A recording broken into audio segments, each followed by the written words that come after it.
సమాచారం కోసం 95 న్యూస్ ఇప్పుడు యాప్ లో మీ ముందుకు వచ్చింది. వెంటనే డౌన్లోడ్ చేసుకుని న్యూస్ అప్డేట్ తెలుసుకోండి. ప్రతి క్షణం ప్రజాక్షేమం కోసం.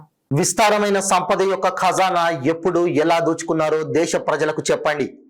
దేశం యొక్క 265 టన్నుల బంగారాన్ని తాకట్టు పెట్టిన ధనం ఎక్కడికి వెళ్ళింది? దేశంలోని అన్ని కంపెనీలను అమ్మిన ధనం ఎక్కడికి వెళ్ళింది?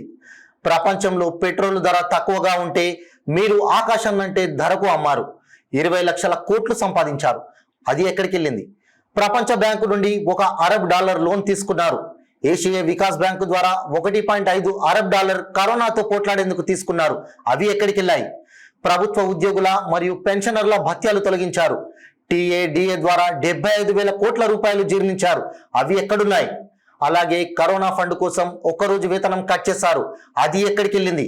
ఎంపీ మరియు ఎమ్మెల్యేల 30% వేతనం కోసారు. అవి ఎక్కడికి వెళ్ళాయి? నోటు బంద్ తర్వాత జిఎస్టీ ట్యాక్స్ పెరిగింది. దాని ద్వారా వచ్చిన డబ్బు ఎక్కడుంది? పిఎం కేర్స్ ఫండ్ లో ఎన్నో వేల కోట్లు జమయ్యాయి. అవి ఎక్కడ ఖర్చు చేశారు?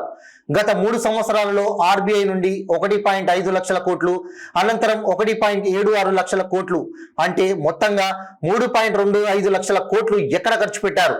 కరోనా లాక్డౌన్ లో కూడా ఆర్బీఐ నుండి 1.70 లక్షల కోట్లు తీసుకున్నారు. అవి ఎక్కడికి వెళ్ళాయి? దేశ సంపదను దోచుకునే వాళ్ళు, దేశాన్ని నాశనం చేసే వాళ్ళు దీనిపై లెక్కలు సమాధానం చెప్పి తీరాలి.